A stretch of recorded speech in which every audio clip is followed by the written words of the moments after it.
Hello दोस्तों, कैसे हैं आप लोग। तो आज इलेक्ट्रिक चार्जेज एंड फील्ड का लेक्चर नंबर 10 लेकर आ गए हैं और आज का टॉपिक है electric field due to electric dipole. तो इलेक्ट्रिक डायपोल की वजह से जो है हमें इलेक्ट्रिक फील्ड फाइंड करना है और इनके लिए जो है हम 3 केस डिस्कस करेंगे और 3 केस को बारी बारी समझेंगे। और ये इलेक्ट्रिक डायपोल की वजह से इलेक्ट्रिक फील्ड निकालना है, तो उनसे पहले हमें समझना है कि ये इलेक्ट्रिक डायपोल क्या है। तो आइए पहले इलेक्ट्रिक डायपोल समझते हैं, उसके बाद जो है हम लोग इलेक्ट्रिक फील्ड निकालना सीखेंगे। उनकी वजह से 3 पॉइंट जो है सो डिस्कस करेंगे। पहले एक्सिस पर निकालना सीखेंगे, उसके बाद उसके परपेंडिकुलर बाइसेक्टर पे, उनके बाद जो है सो कोई एक जनरल पॉइंट ले लेंगे जहाँ पे इलेक्ट्रिक फील्ड फाइंड कर लेंगे और उस जनरल पॉइंट का जो है सो अप्लाई कर करके हम फिर इन दोनों को भी प्रूव करेंगे। जो एक्सिस पे जो निकाले हैं इलेक्ट्रिक फील्ड, उनका वैल्यू जो आना है वो भी सेम होना चाहिए और जो परपेंडिकुलर बाइसेक्टर पर निकालेंगे उनकी वजह से भी जो है सो सेम आना चाहिए। तो पहले आइए देखते हैं इलेक्ट्रिक डायपोल क्या है। तो हेडिंग लगाते हैं electric dipole.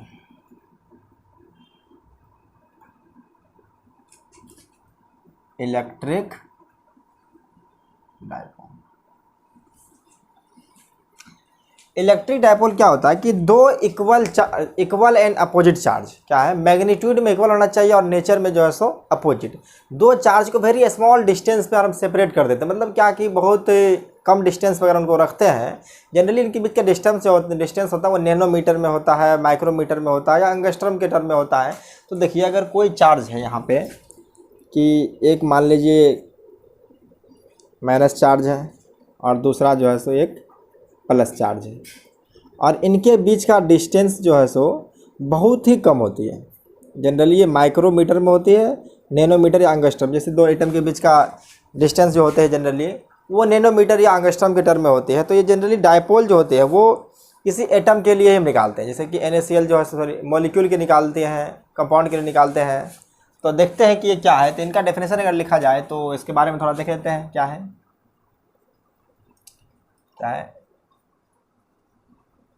To equal and opposite charge separated by very small distance का क्या हो जाएगा, वेरी स्मॉल डिस्टेंस। ये हो जाएगा दो equal and opposite charge separated by very small distance. तो देख लीजिए इनको। अब इसको समझते हैं कि एक माइनस क्यू चार्ज ले लीजिए और दूसरा जो है सो ये प्लस क्यू चार्ज ले लीजिए। तो इनके बीच का डिस्टेंस बहुत कम होनी चाहिए। अगर हम चाहें इस डिस्टेंस को R से भी रिप्रेजेंट कर सकते हैं, D से भी रिप्रेजेंट कर सकते हैं या A से भी कर सकते हैं, X से भी कर सकते हैं। लेकिन जनरली जो होता है इनको एक किताबों में देखा गया है या अच्छे बुक हो, चाहे जब भी कोई कोचिंग वगैरह में पढ़ाया जाता है, तो इनके एक सेंट्रल पॉइंट मान लेते हैं और सेंट्रल पॉइंट जो है सो एक इस तरफ भी जो है सो L डिस्टेंस मान लेते हैं और दूसरी तरफ भी L, यानी कि इन दोनों के बीच का अगर डिस्टेंस देखा जाए तो कितना होती है 2L। हालांकि इसको A भी मान सकते हैं, लेकिन ये 2L इसलिए माना गया है कि अभी जो हम निकालने वाले इलेक्ट्रिक फील्ड तो उनमें जो है सो इनकी मदद बहुत अच्छी होगी। अगर हम इसको D मान लें तो D/2 इस तरफ भी हो जाएगा, D/2 इस तरफ भी हो जाएगा, जिनकी वजह से हमें कुछ देखने में अच्छा नहीं लगेगा, उसका बात कोई नहीं है। तो इनके वजह से जो है सो क्या होता है कि अगर ये डायपोल है तो इनका डायपोल मोमेंट होता है। क्या है कि ये किसका है, सिस्टम ऑफ डायपोल हो गया है ये। तो इनका एक डायपोल मोमेंट होता है, डायपोल मोमेंट। जनरली इसको हम P से रिप्रेजेंट करते हैं और डायपोल मोमेंट जो होता है वो P इक्वल टू होता है कि इनमें से तो कोई एक चार्ज को उठा लीजिए, इनमें से चार्ज लिए पॉजिटिव चार्ज उठा लिया और इनके बीच का डिस्टेंस क्या है 2L है। तो ये जो है सो जाता है डायपोल मोमेंट। और ये डायपोल मोमेंट जो वेक्टर क्वांटिटी, कैसी क्वांटिटी है, ये वेक्टर क्वांटिटी है। आप लोग जानते हैं कि क्वांटिटी दो तरह के होते हैं, एक वेक्टर क्वांटिटी और एक स्केलर क्वांटिटी। तो वेक्टर क्वांटिटी के पास डायरेक्शन होती है, स्केलर के पास सिर्फ मैग्नीट्यूड होती है। तो इनके पास क्या होता है, डायरेक्शन और मैग्नीट्यूड दोनों होती है। तो डायरेक्शन के बारे में बात कर लेते हैं। इसका डायरेक्शन जो होती है ये negative charge to positive charge सिर्फ फिजिक्स में होता है। जब केमिस्ट्री में जाएंगे तो इनका उल्टा डायरेक्शन हो जाता है। तब अभी हम फिजिक्स पढ़ रहे हैं तो सिर्फ फिजिक्स के बारे में बात करेंगे। डायरेक्शन क्या हो जाएगा, negative charge to negative charge से लेकर के पॉजिटिव चार्ज की तरफ होता है। अगर ये वेक्टर क्वांटिटी है तो वेक्टर क्वांटिटी पे क्या करते हैं हम लोग, ये सिंबल भी लगा देते हैं। तो चलिए एक दो जो है सो आप लोग वेक्टर क्वांटिटी की वजह से जो है सो ये डायपोल मोमेंट जो है वेक्टर क्वांटिटी है, तो डायपोल मोमेंट निकाल के दिखाइए कैसे होता है। तो पहले देखिए, ये कोई एक्सिस ले लेते हैं, इनके बीच का डिस्टेंस क्या है, ए है। यहाँ प्लस क्यू चार्ज रख देते हैं और इस जगह पे भी प्लस क्यू चार्ज रखते हैं और इसके सेंटर पे माइनस 2q चार्ज रख देते हैं। तो हमें इलेक्ट्रिक डायपोल निकालना है, तो इलेक्ट्रिक डायपोल निकालने के लिए क्या चाहिए हमको, इक्वल और अपोजिट चार्ज चाहिए। तो यहाँ पे क्या है कि -2q और यहाँ पे +q चार्ज है। तो ऐसे तो नहीं होगा, लेकिन देखेंगे अगर इस -2q चार्ज को आप अगर चाहें तो -q चार्ज, और इस तरह भी मान के चलिए इसी पॉइंट पे -q चार्ज। तो आप देखिए कि एक ये पेयर बन चुका है इलेक्ट्रिक डायपोल का, और ये एक बन चुका है, दो डायपोल हमको नज़र आ गया है। अगर इनको अगर हम सेपरेटली देखें तो ये ऐसे हो जाएगा, एक डायपोल इस तरफ हो जाएगा, दूसरा डायपोल इस तरफ हो जाएगा। अगर इनका डायपोल मोमेंट देखें, अगर दोनों का देखें चार्ज, डायपोल मोमेंट क्या हो जाएगा, तो P हो जाएगा Q इंटू A। तो डिस्टेंस तो A ही है, इस बार जो है सो हम 2L ले लिए, क्योंकि वो 2L इसलिए लिए थे कि उनमें कैलकुलेशन जब करेंगे आगे इलेक्ट्रिक फील्ड निकालने के लिए तो थोड़ी मदद मिलेगी। तो इनका मैग्नीट्यूड दोनों का तो सेम ही रह जाएगा। तो अगर ये देखिए तो दोनों क्या है, एक दूसरे से अगर एक्सिस पे है तो 90 डिग्री होगा, तो रिजल्टेंट जो है सो कहीं इसके बीच में हो जाएगा। ये क्या हो जाएगा, P नेट। अगर P नेट निकालना हमको तो देखिए, अगर दोनों का अगर मैग्नीट्यूड बार देखा जाए तो बराबर ही है, तो इसको P ही ले लेते हैं। तो अंडर रूट क्या हो जाएगा, P² और P², और ये क्या हो गया, √2P, और P नेट जो हो जाएगा तो √2QA, √2QA ये हो जाएगा। डायरेक्शन क्या है, इनके बाइसेक्टर के अलॉन्ग हो जाएगा, इनके बाइसेक्टर के अलॉन्ग हो जाएगा P नेट। तो मान के चलिए क्वेश्चन नंबर 1 था, देख लीजिए आप लोग। यही है इलेक्ट्रिक डायपोल, क्या है, दो अपोजिट चार्ज को बहुत ही कम स्मॉल डिस्टेंस पे, मतलब बहुत ही कम डिस्टेंस पे अगर जब रखते हैं तो उनको जो है सो क्या कहते हैं, हम डायपोल कहते हैं। और इस डायपोल की वजह से हमें इलेक्ट्रिक फील्ड फाइंड करना है इनके एक्सियल पॉइंट पे, परपेंडिकुलर बाइसेक्टर पॉइंट पे, और किसी जनरल पॉइंट पे। तो एक देखिए दूसरा क्वेश्चन भी दे देते हैं आप लोगों को, उनको भी थोड़ा ट्राई कीजिए। ये फर्स्ट हो गया, देखिए इस तरफ देते हैं,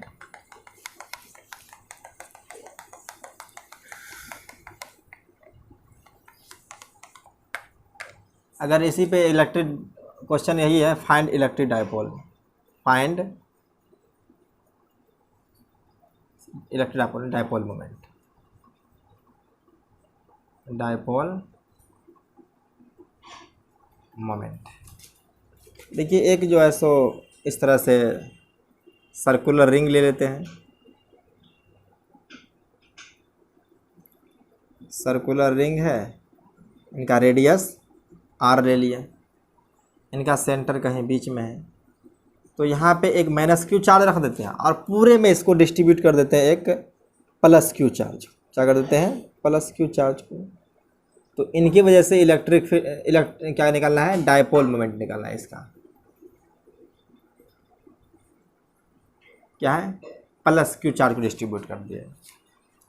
तो इस टाइप का क्वेश्चन में हमको क्या है कि अगर देखा जाए तो पूरे तरह से जो चार्ज डिस्ट्रीब्यूट है, तो हमको किसी पार्टिकुलर पॉइंट पे अगर +q चार्ज मिलता तो हम उनके बीच का डिस्टेंस से मल्टीप्लाई करके हम डायपोल मोमेंट निकाल सकते थे। लेकिन यहाँ पे क्या है कि चार्ज पूरी तरह से डिस्ट्रीब्यूटेड है। अब डिस्ट्रीब्यूटेड चार्ज में क्या होता है, तो इनका एक स्पेशल केस होता है कि इनमें क्या होता है कि सारा चार्ज को मान लेते क्या है कि इनके सेंटर ऑफ मास पे, क्या है, इनके सेंटर ऑफ मास में, ये सर्कुलर रिंग की वजह से अगर आप सेंटर ऑफ मास देखे होंगे तो इसका होता है 2r/π। अब इनके बीच का डिस्टेंस हमको मिल गया है, तब इलेक्ट्रिक डायपोल मोमेंट का डायरेक्शन जो क्या हो जाएगा, ये इसी तरफ से हो जाएगा। इसको P मान लेते हैं, और P क्या हो जाएगा, क्योंकि हमको यहाँ पे सारा चार्ज आप आगे कंसंट्रेट हो गया, जब डिस्ट्रीब्यूटेड चार्ज होती है तो उनके सेंटर ऑफ मास पे हम मान लेते हैं कि सारा चार्ज कंसंट्रेट है। उस तरह से मास को भी मान लेते हैं, तभी यहाँ आप सिर्फ चार्ज के बारे में बात कर रहे हैं तो चार्ज मान लिए। अब इनके वजह से अगर हमको डायपोल मोमेंट निकालना है तो P इक्वल टू क्या हो जाएगा, Q इंटू डी, और यहाँ पे D क्या है 2r/पाई है, तो Q इंटू 2r/पाई, तो यही हो जाएगा। P इक्वल टू डायरेक्शन लगा दीजिए वेक्टर के साथ ही, तो 2qr/पाई ये हो गया। बस इतना ही इलेक्ट्रिक डायपोल के बारे में थोड़ा जानना था, आप जान लें। अब इनकी वजह से क्या निकालते हैं हम लोग, इलेक्ट्रिक फील्ड निकालते हैं। तो इसको लिख लीजिए, उसके बाद निकालते हैं।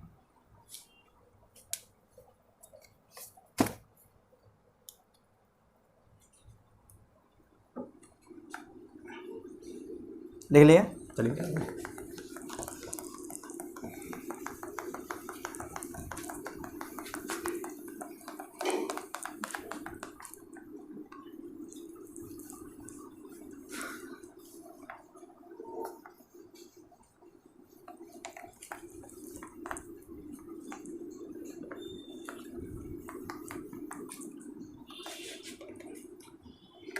क्या निकालना है, electric field due to an electric dipole. क्या निकालना है इस बार, एक्सिस पे पहले निकालते हैं। आप एक्सिस समझाएंगे, on the axis of, on the axis of dipole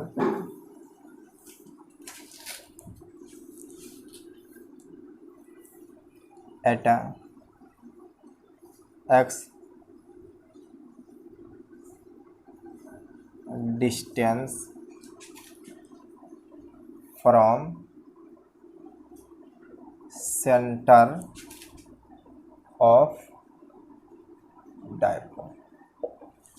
तो पहला केस ये है, अभी दो केस और डिस्कस करेंगे। तो आप देखते हैं कि इसके एक्सिस पे डायपोल कैसे निकालना है। देखिए, एक -q चार्ज ले लीजिए यहाँ पे मान लीजिए, अब दूसरा जो है सो एक +q चार्ज ले लीजिए। अगर जब ये डायपोल है तो इनका सेंट्रल पॉइंट मान लेते हैं यहाँ पे। इस सेंट्रल पॉइंट से हमको कह रहा है कि हमको निकालना है x डिस्टेंस। मान लीजिए ये कोई m पॉइंट है, क्या है ये m पॉइंट है। p इसलिए नहीं मानते हैं कि यहाँ डायपोल मोमेंट को रिप्रेजेंट करने के लिए भी हम जो क्या है p का ही इस्तेमाल करते हैं, तो इसलिए यहाँ पे इस m पॉइंट पे निकालना है। तो इस m पॉइंट पे इलेक्ट्रिक फील्ड निकालेंगे तो क्या है, x डिस्टेंस का, इनके बीच का डिस्टेंस कितना दे दिया बताया गया है क्वेश्चन में, x डिस्टेंस पे कहा गया है, इनके बीच का डिस्टेंस x है। तो ये भी देख लेते हैं, क्योंकि मान लेते हैं कि इनके बीच का डिस्टेंस जो है सो ये l और ये, अगर सेंटर से देखा जाए तो सेंटर से अगर देखें -q को चार्ज क्या है, डिस्टेंस क्या है, इस सेंट्रल पॉइंट से, ये सेंट्रल पॉइंट है, सेंट्रल पॉइंट से -q चार्ज का भी डिस्टेंस l है और +q चार्ज का भी डिस्टेंस l है। तो अगर +q चार्ज की वजह से देखा जाए इलेक्ट्रिक, इसको मान लीजिए फर्स्ट चार्ज और इनको सेकेंड मान लीजिए, ताकि अब आसानी हो जाएगा। इसकी वजह से क्या हम E1 और E2 को जो है सो दिखा देंगे। तो इन चार्ज की वजह से जो है सो E2 का डायरेक्शन क्या हो जाएगा, इस तरफ होगा, क्या हो जाएगा ये E2। और माइनस चार्ज क्या करते हैं, अपनी ओर अट्रैक्ट करते हैं, तो इलेक्ट्रिक फील्ड माइनस चार्ज की वजह से हो जाएगा इस डायरेक्शन में E1। ये हो गया E1। अब ई नेट अब क्या होगा, तो ई नेट दोनों का जो है डायरेक्शन अपोजिट है, तो सिंपली हम इसको माइनस कर दें। हालांकि इलेक्ट्रिक फील्ड क्या है, वेक्टर क्वांटिटी है, जब देखें वो दोनों एक दूसरे से 180 पे है तो सिंपली इसको माइनस कर देते हैं। तो निकालते हैं ई नेट। अगर देखा जाए तो इस पॉइंट से लेकर के यहाँ पे इसका डिस्टेंस भी कंसिडर कर लेते हैं, अभी बता देते हैं। चलिए, ई नेट क्या हो जाएगा, E2 माइनस E1। तो आप E2 क्या है, तो E2 ये Q2 चार्ज के, Q2 क्या है, प्लस Q चार्ज है, तो के क्यू बाय यहाँ से लेकर के इस पॉइंट तक का डिस्टेंस, क्योंकि यहाँ देखिए यहाँ पे क्या है कि सेंटर से लेकर के एक्स, इस एम पॉइंट तक का डिस्टेंस एक्स है और बीच में इतना एल डिस्टेंस है, तो यहाँ से देखिए अगर क्यू चार्ज से लेकर के एम पॉइंट के बीच का डिस्टेंस क्या हो जाएगा, x L minus x minus L हो जाएगा, के Q x minus L square. Distance यही ना होता है, किसी पॉइंट चार्ज की वजह से जो है इलेक्ट्रिक फील्ड, देखिए यहाँ पे क्या होता है कि अगर कोई पॉइंट चार्ज क्यू है तो इस पॉइंट पे डिस्टेंस पे जो कि इलेक्ट्रिक फील्ड का जो वैल्यू होता है वो क्या होता है, के क्यू बाय आर स्क्वायर। ये पहले पढ़ चुके हैं हम लोग। अगर ये प्लस क्यू चार्ज है, अगर माइनस क्यू चार्ज रहता तो डायरेक्शन क्या हो जाएगा, अपोजिट, फॉर्मूला तो सेम रहता है, के क्यू बाय आर स्क्वायर ही। तो आप देखिए सेकेंड क्या हो जाएगा, माइनस, अब इनका डिस्टेंस देखिए, ये माइनस क्यू चार्ज क्या है कि एल डिस्टेंस आगे एक्स है, तो इनमें ऐड हो जाएगा एक्स प्लस एल स्क्वायर। अब इन दोनों को जो है सो हम थोड़ा कैलकुलेट करते हैं, के क्यू को बाहर कर लीजिए क्योंकि दोनों में कांस्टेंट है, कॉमन है, 1 बाय एक्स माइनस एल का स्क्वायर माइनस में एक्स प्लस एल का होल स्क्वायर। अगर इन दोनों का एलसीएम देखिएगा तो आप देखिए एक्स माइनस एल और इंटू एक्स प्लस एल क्या होता है, आप लोग पढ़े होंगे, x square minus L square होता है, तो यही लगा देंगे। क्या है कि इन दोनों का एलसीएम जो है सो X square minus L square to the power whole square हो जाएगा। तो के क्यू को तो बाहर रहने दीजिए पहले, बाहर ही, क्योंकि इसके वजह से तो क्वेश्चन जाने वाला नहीं है। देखिए इन दोनों का एलसीएम क्या हो जाएगा, x square minus L square power whole square.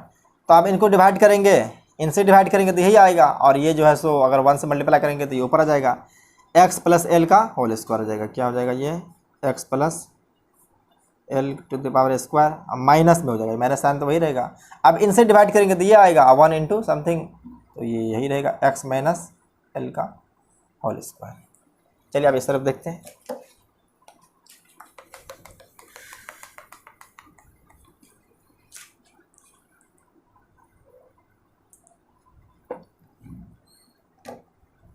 अगर हम ई नेट के बारे में बात कर रहे हैं, किसके बारे में बात कर रहे हैं, ई नेट के बारे में, तो एक्स प्लस ए का मतलब एक्स प्लस बी का आप लोग होल स्क्वायर पढ़े होंगे, क्या होता है, X A square plus B square plus 2ab है, तो इसी पे हम इसको ब्रेक करेंगे,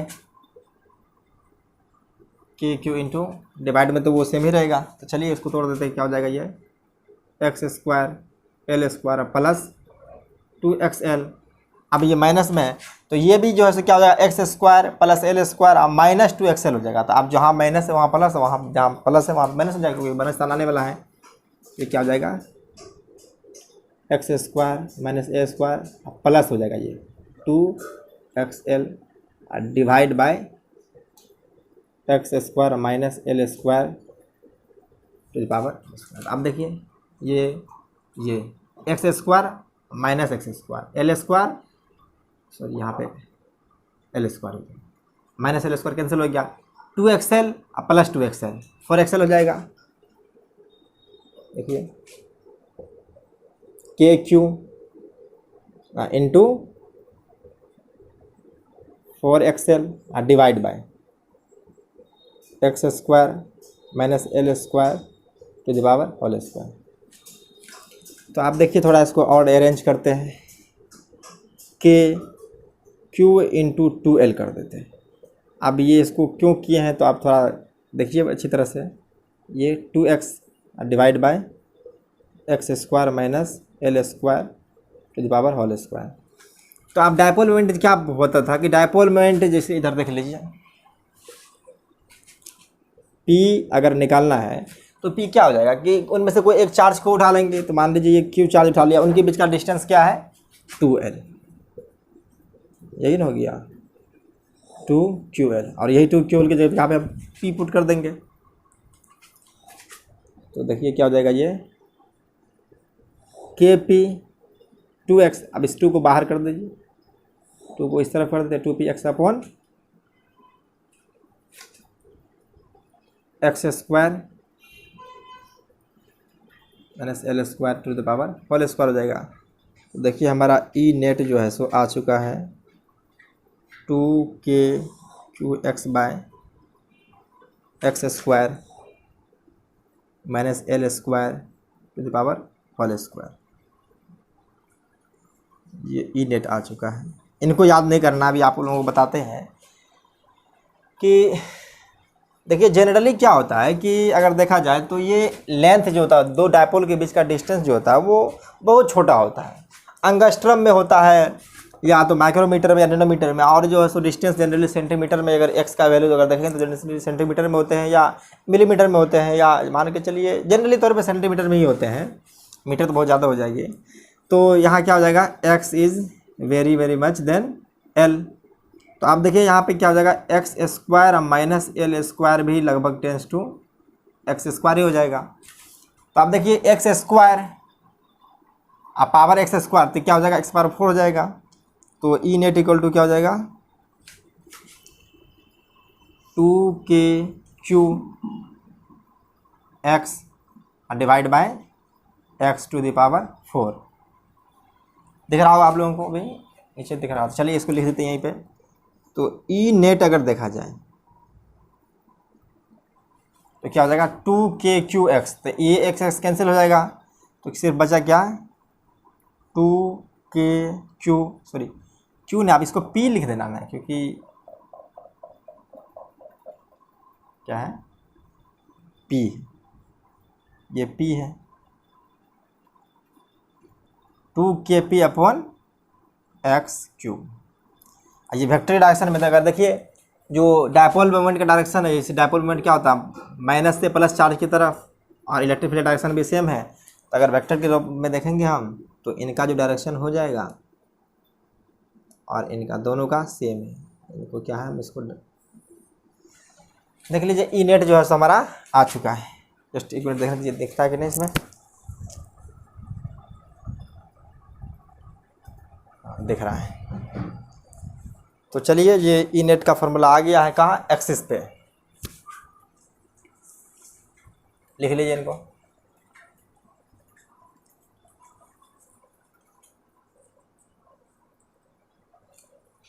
लिख लिए, चलिए अगर डायरेक्शन में देखा जाए इस पॉइंट पे, तो आप देखिए ई नेट जो हमारा आया इस पॉइंट पे, ई नेट इक्वल टू लिख देते हैं kp/x3, और दोनों का डायरेक्शन क्या है, सेम है।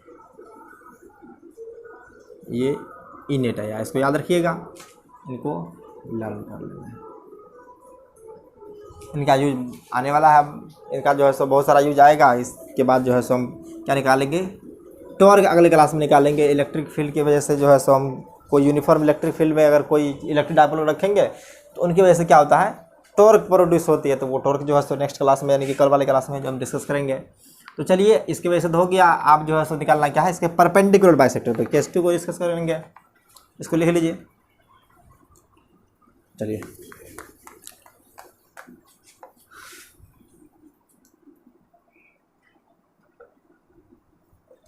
पढ़ने दी जाए।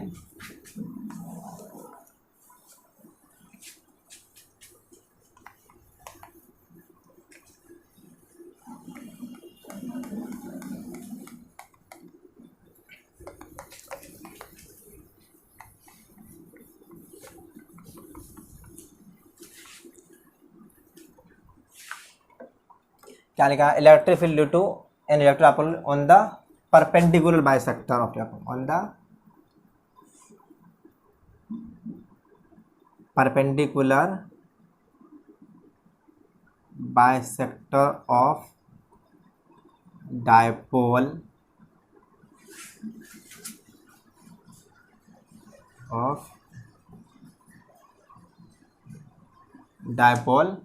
at x distance from center of dipole of,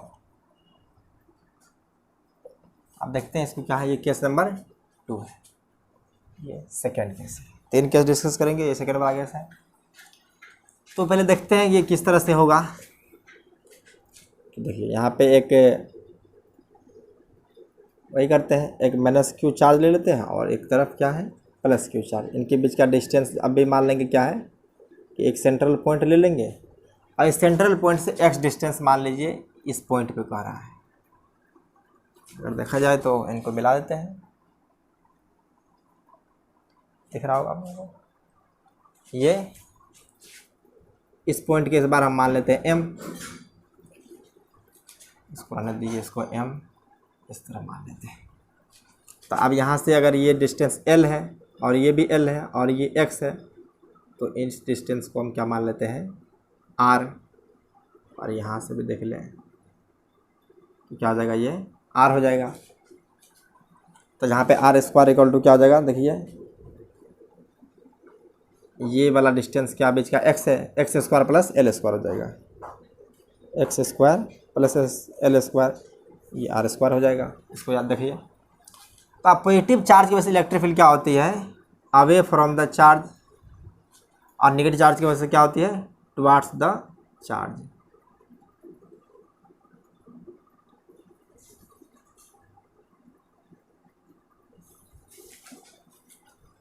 अब देखिए इनको, इनके पैरेलल एक लाइन ड्रॉ करते हैं।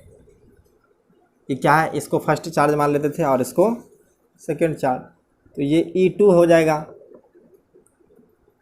E2, और ये क्या हो जाएगा E1। अगर मान लिए यहाँ पे इस एंगल को हम थीटा मान लेते हैं तो ये भी थीटा है, क्योंकि इनका भी देखिए एक्स और एल इस तरफ भी है, जो इसका एक सिमिलर ट्रायंगल है तो इस तरफ भी क्या हो जाएगा यहाँ पे ये थीटा। अगर ये थीटा है, देख लीजिए, अगर ये थीटा है तो ये एंगल भी थीटा ही होना चाहिए, और जब सिमिलरिटी है तो ये एंगल भी क्या हो जाएगा, थीटा ही हो जाएगा, क्योंकि सब कुछ सेम ही कर रहे हैं यहाँ पे देख लीजिए। तो क्या है थीटा, तो ये एंगल थीटा हो गया और ये एंगल थीटा हो गया। तो इनको अगर दिखाएं हम ऐसे तो इलेक्ट्रिक फील्ड क्या है कि इस तरह से, इस पॉइंट पे देखा जाए तो एक इलेक्ट्रिक फील्ड ऐसे है और दूसरा जो है सो इस तरह से।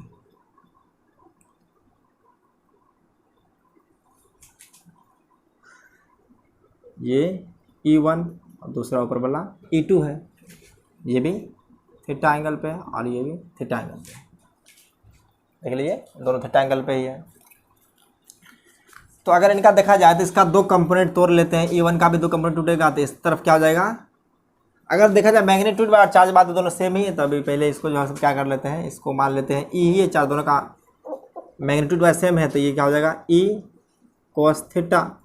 जब एंगल वाले हिसाब से तोड़ते हैं तो क्या हो जाता है cos थीटा, जब उसके परपेंडिकुलर तोड़ते हैं तो क्या हो जाएगा ये वाला E sin theta, E sin theta. अब इनका भी तोड़िए तो इनका भी दो कंपोनेंट टूटेगा, एक जो है सो इसके एलोंग हो जाएगा E cos थीटा और एक जो है सो इसके परपेंडिकुलर हो जाएगा E sin थीटा।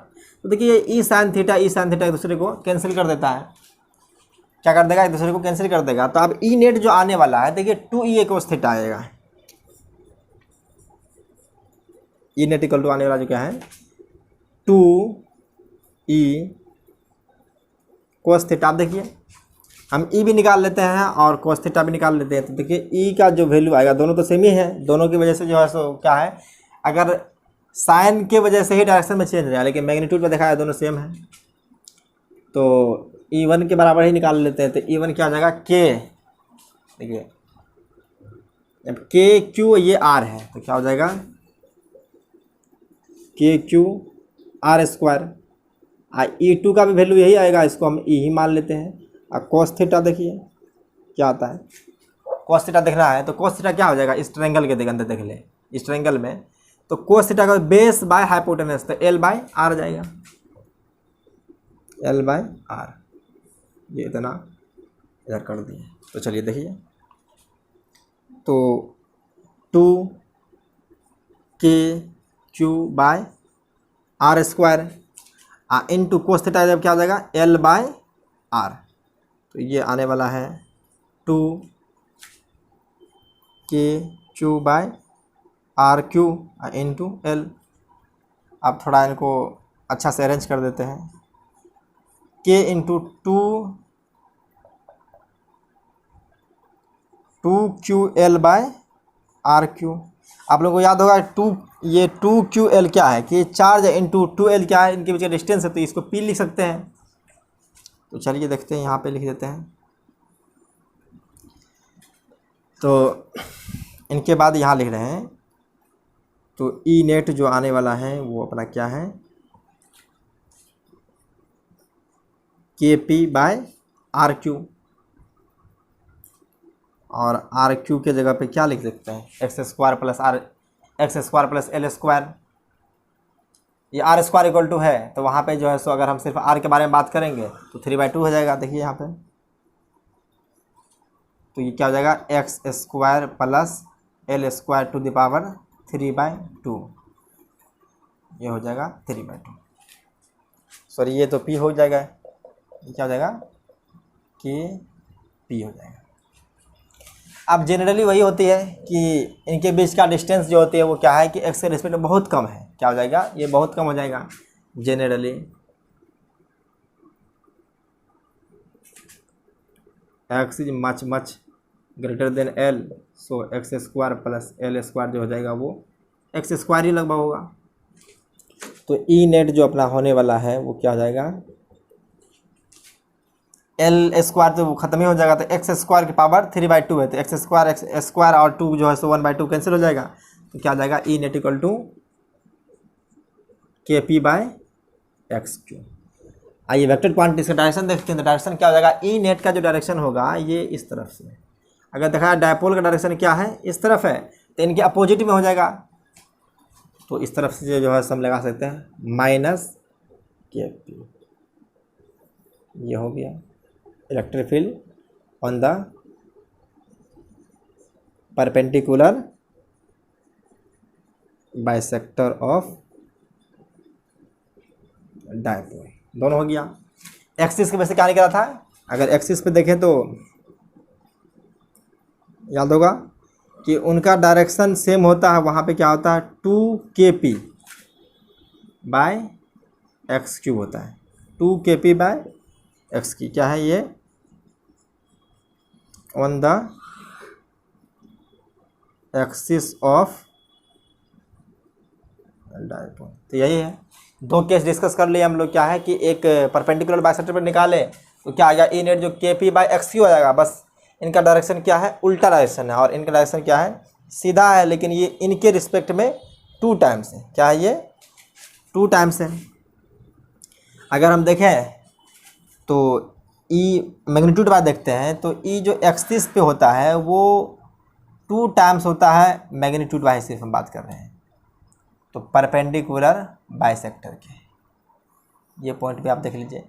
एक्सिस पे जो होता है इलेक्ट्रिक फील्ड का मैग्नीट्यूड वो परपेंडिकुलर बाइसेक्टर के डबल होता है, क्योंकि उनमें से क्या है कि एक कंपोनेंट होता है, दूसरा कंपोनेंट जो है सो ख़त्म हो जाता है, और उनमें क्या है कि E2 का वैल्यू जो है सो हम लिखे थे, क्या आता है 2kp बाय आर क्यू, इसका क्या होता है kp बाय एक्स क्यू, इनमें जो है सो इसमें भी एक्स क्यू है, तो दोनों का आप देख लीजिए यहाँ पे, इस 2 को अच्छी तरह से लिख दीजिए। आप तीसरा केस लेते हैं कि किसी जनरल पॉइंट पे, तो इसको लिख लीजिए, उसके बाद तीसरा केस भी डिस्कस करते हैं।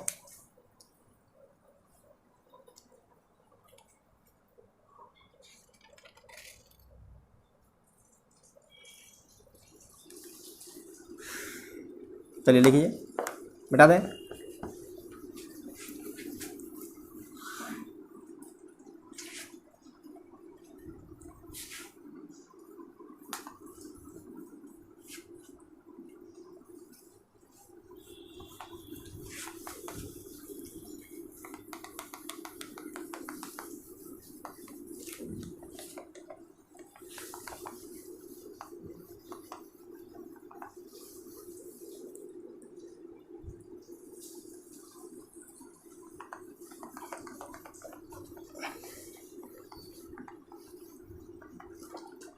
क्या है, तीसरा केस हो जाएगा, ये थर्ड केस हो जाएगा, और ये आज का लास्ट केस हो जाएगा। कह रहा electric field due to an electric dipole at any point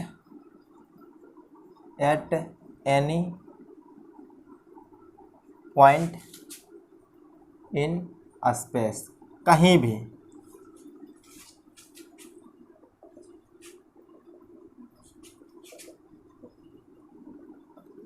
polar form में देखते हैं कि अगर पोलर फॉर्म का आप बताएंगे आप लोगों को किस तरह से होता है। पोलर फॉर्म में मान लीजिए डिस्टेंस एक लिया और एंगल थीटा ले लिए, तो आप देखिए कि यहाँ पे पहले समझा देते हैं, उसके बाद आपको निकालना भी सिखाएंगे।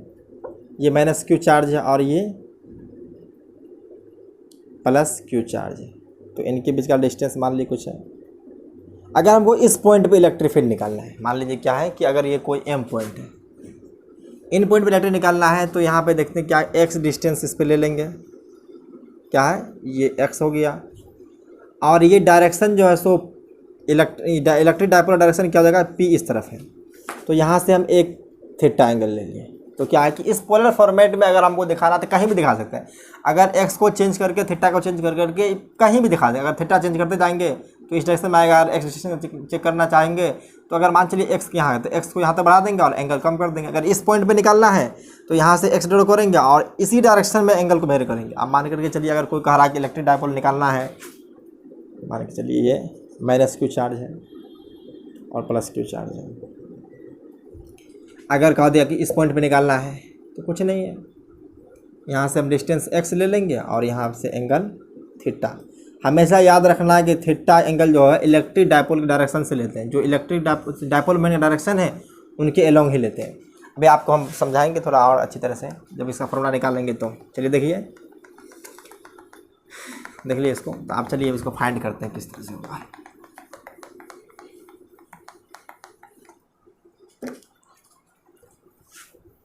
चलिए देखिए, यहाँ पे माइनस क्यू चार्ज ले लिए और ये plus Q charge.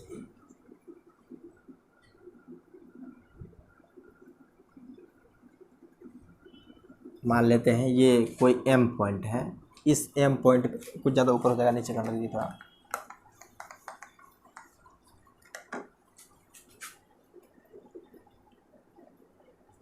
Minus Q charge और प्लस क्यू चार्ज, तो ये क्या हो जाएगा, इलेक्ट्रिक डाइपोल का डायरेक्शन क्या होगा, इस तरफ से हो जाएगा। इसकी वजह से डाइपोल पॉइंट जो हो जाएगा इस तरफ से, ये सेंट्रल पॉइंट है, इस सेंट्रल पॉइंट से हम एक्स डिस्टेंस मान लीजिए यहाँ पे मान लेते हैं। क्या है कि ये हमारा कोई एम पॉइंट है। अगर थीटा देखें इसे मेजर करना है तो ये थीटा, हमेशा ध्यान देना थीटा कैसा है कि डाइपोल का डायरेक्शन लेना है, इस डायरेक्शन से नहीं लेना है। अगर कोई पूछ दे कि अगर मान के चलिए आपको दिया गया है ऐसे, इस पॉइंट पे निकालिए, ये एंगल दिया हुआ है, अगर इस तरफ माइनस क्यू, अगर इस तरफ प्लस क्यू चार्ज दिया हुआ है, तो ये 60 डिग्री है, तो इस तरफ का एंगल ले लेंगे, हमको इस तरफ का एंगल मेजर करना है 60 डिग्री। अब देखिए अगला केस, अगर आप लोगों को ऐसा दे दिया जाए कि अगर प्लस क्यू चार्ज इधर दे दे और माइनस क्यू चार्ज इस तरफ दे दे और कह दे कि इस पॉइंट एम पे निकालना है और इस पे 60 डिग्री दे, अब भी नहीं करना। अब इलेक्ट्रिक डाइपोल का डायरेक्शन जो क्या है, रिवर्स हो गया। अब भी हमको पॉजिटिव डायरेक्शन से ही लेना है, क्योंकि जो पॉजिटिव चार्ज उसके अलोंग से लेना है, तो ये क्या हो जाएगा, अब भी 120 डिग्री है। इस बात का ख्याल रखना है, नहीं तो क्या हो जाएगी, आंसर गलत आ जाएगा। तो चलिए, तो ये क्या आ जाएगा, एक्स डिस्टेंस पे आ गया। अब इस पॉइंट पी पे हमको जो है एम पॉइंट पे जो इलेक्ट्रिक फील्ड निकालना है ये डाइपोल की वजह से। तो क्या करना है कि हमको सिंपली क्या करना है कि ये इलेक्ट्रिक डाइपोल का डायरेक्शन क्या है, देखिए इस तरफ से है, तो इनका दो कंपोनेंट तोड़ लेते हैं। एक क्या है कि इनके एलोंग तोड़ लेते हैं। तो देखिए एक जो है सो इनके एलोंग तोड़ते हैं, तो मान लीजिए कि ये इलेक्ट्रिक डाइपोल इस तरफ जो जाएगा, जिसके साथ होता है वो क्या हो जाएगा, पी कोस थीटा। अब इनके वजह से क्या होगा, ये एक्सिस वाले पॉइंट हो जाएगा, तो पी कोस थीटा की वजह से इलेक्ट्रिक फील्ड डायरेक्शन जो क्या होता है, इस तरफ हो जाता है। इसको मान लेते हैं ये एक्सिस की वजह से हुआ, ई ए की वजह से हो गया है। अब इनका जो है सो इसी के परपेंडिकुलर, इनके परपेंडिकुलर डायरेक्शन तोड़ लेते हैं। तो ये परपेंडिकुलर डायरेक्शन तोड़ेंगे तो ये क्या देगा, ये पी साइन थीटा, ये प्लस के चार्ज को थोड़ा ऊपर कर देते हैं। अगर हमको ई नेट जो है सो अगर एम पॉइंट पे निकालना है, तो आप इनके वजह से आपको पता होगा कि अगर कोई माइनस क्यू चार्ज और प्लस क्यू चार्ज अभी देखे थे हम, अगर इनके परपेंडिकुलर डायरेक्शन पे क्या होता है, इलेक्ट्रिक फील्ड डायरेक्शन जो है सो अपोजिट होता है। तो इनमें पी का डायरेक्शन इस तरफ है, तो इलेक्ट्रिक फील्ड डायरेक्शन क्या होगा, इस तरफ हो जाएगा। तो ये ई परपेंडिकुलर की वजह से आया। अगर ई नेट अगर देखना है तो दोनों की वजह से बीच में आया कहीं ना कहीं, तो ई नेट जो है सो यहाँ पे आ जाएगा। अगर डायरेक्शन देख लेंगे तो यहाँ से देखिए ये अल्फ़ा एंगल है। अब हमको क्या फाइंड करना है, ई नेट फाइंड करना है और अल्फा फाइंड करना है। तो हम क्या करना है कि अब P को जो है so we will divide P into two component. तो आप देखते हैं we divide P into two component. पहला क्या है, P कोस थीटा, ये किस पे आ जाएगा, P cos theta and P sine theta. P cos theta का वैसे क्या हो जाएगा, ये एक्सियल पॉइंट हो जाएगा, और P साइन थीटा का वैसे क्या हो जाएगा, ये परपेंडिकुलर बाइसेक्टर पॉइंट हो जाएगा। तो चलिए देखते हैं दोनों को आप इस पॉइंट पे।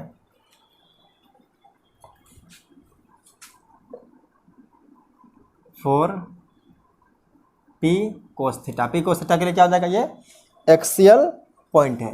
तो एक्सियल पॉइंट के लिए हम लोग इलेक्ट्रिक फील्ड जो है सो निकालना सीख चुके हैं, 2kp। 2kp इस बार P की नहीं है, बल्कि वो एक्सियल पर सीधा टूट चुका है, क्या है ये P कोस थीटा हो चुका है। ये x को इस तरफ, x क्या डिस्टेंस है ताकि अलग मैच ना हो, तो ये क्या हो जाएगा P cos theta divide by distance क्या है, x है, तो x की हो जाएगा। देखिए 4p sine theta, p sine theta के वजह से क्या हो जाएगा, ये इक्वाटोरियल पॉइंट हो जाएगा। इसको क्या कहते हैं, इक्वाटोरियल या परपेंडिकुलर बाइसेक्टर कहते हैं। इस पॉइंट को क्या कहते हैं, इक्वाटोरियल। एक होता है एक्सियल पॉइंट, एक होता है इक्वाटोरियल। तो ये इक्वाटोरियल पॉइंट हो जाएगा, इसको बताना तभी भूल गए थे, इक्वाटोरियल। परपेंडिकुलर बाइसेक्टर का दूसरा नाम क्या है, इक्वाटोरियल। ये जो है सो परपेंडिकुलर बाइसेक्टर का दूसरा नाम है। इनकी वजह से क्या आ जाएगा, सिर्फ मैग्नीट्यूड के बारे में बात करें तो KP इस बार जो है सो क्या है, इनके वजह से के, ये P साइन थीटा की वजह से है, तो P sign theta upon x square. अगर ई नेट निकालना है तो क्या है, दोनों को अगर देखा जाए तो क्या एक दूसरे के ऊपर दोनों जो है 90 डिग्री पे है, एक इस तरफ है और ये दोनों के बीच के एंगल देखें तो 90 डिग्री है। तो ई नेट जब निकालेंगे तो दोनों का स्क्वायर करके रूट ले लेंगे, स्क्वायर करके दोनों का रूट ले लेंगे, तो क्या हो जाएगा, ये ई ए का स्क्वायर और ई परपेंडिकुलर बाइसेक्टर का स्क्वायर। तो देखिए अब इसके अंदर क्या आ जाएगा, ये 2kp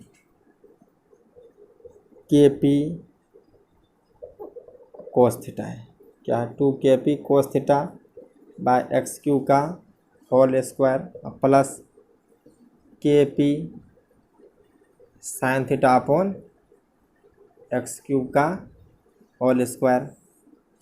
देखिए KP एक्स क्यू दोनों में, तो उसको कॉमन को बाहर निकाल लीजिए, क्या जाएगा ये KP एक्स क्यूब, ये एक्स क्यूब।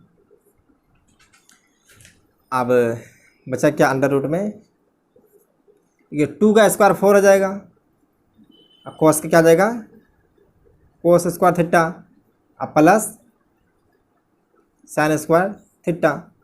अगर देखा जाए तो ये 4 कोस थीटा से इसको दो तरह से लिख सकते हैं। इसको देखिए, ये KP by x cube under root 3 cos square theta plus cos square theta plus sin square theta.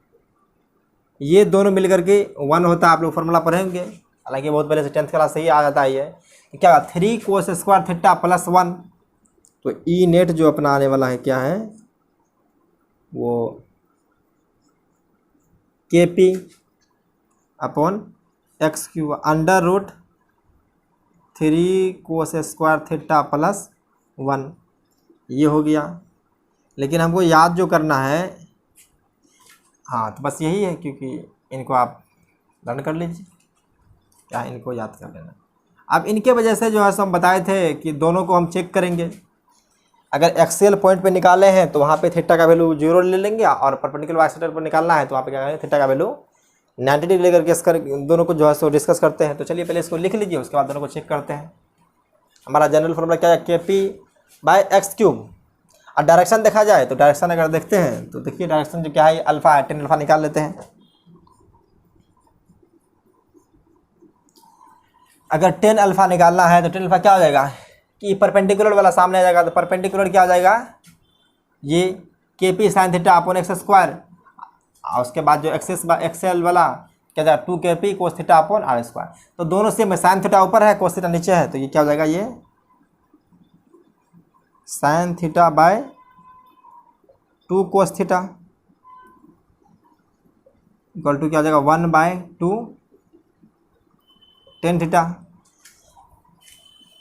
तो ये आ गया है अपना टेन अल्फा इक्वल टू 1/2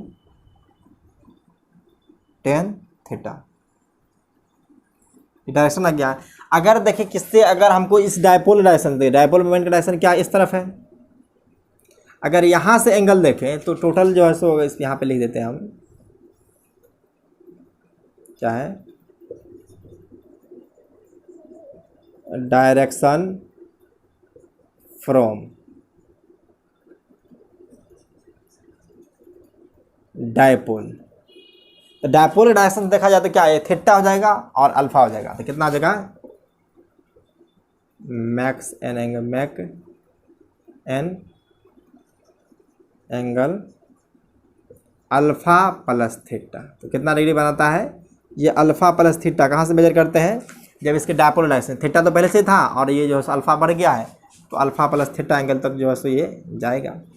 तो डायरेक्शन क्या है, टेन अल्फा निकाल लिया। टेन अल्फा अगर देखना है कहाँ से डायरेक्शन चेक करना है, अगर पी साइन थीटा का वैसे यहाँ से निकालना है, पी से, मतलब इन डायपोल की डायरेक्शन चेक करना है। तो क्या जो डायरेक्शन जब भी हम चेक करते हैं तो डायपोल की डायरेक्शन से ही चेक करते हैं, क्योंकि पहले जो डायपोल की डायरेक्शन में पैरेलल आया था एक्सेल केस में, और परपेंडिकुलर बाइसेक्टर केस क्या आया था, उसका एंटी पैरेलल आया था, मतलब अपोजिट डायरेक्शन था। तो इस बार क्या आया है, वो alpha plus theta degree angle जो है सो उससे ऊपर आया डायरेक्शन। अगर इलेक्ट्रिक डायपोल का डायरेक्शन इस तरफ है तो इलेक्ट्रिक फील्ड जो है सो थीटा ऐसे आया और अल्फा इधर। तो कहने का साफ साफ मतलब देख लेंगे, अगर ये है तो ये हो जाएगा एंगल अल्फा प्लस थीटा, इधर ई नेट आ रहा है, ये ई नेट आ रहा है। चलिए इसको दिखा दिए, चलिए इसको लिख लीजिए आप लोग।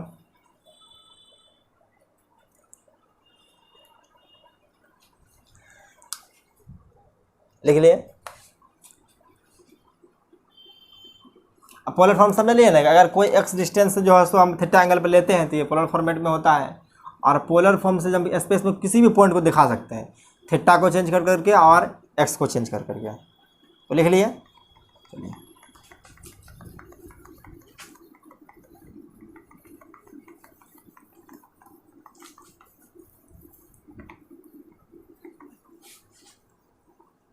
अब देखिए इस थीटा का वैल्यू जो है सो अगर हम 90 रखेंगे तो ये बिल्कुल से बीच में आ जाएगा, और जो है सो अगर 0 रख देंगे तो यहाँ एक्सेल वाला पॉइंट आ जाएगा। तो 0 रखेंगे तो एक्सेल आएगा, और 90 रखेंगे तो क्या आ जाएगा, परपेंडिकुलर बाइसेक्टर। तो उनको भी चेक कर लेते हैं कि बात सही है कि नहीं है।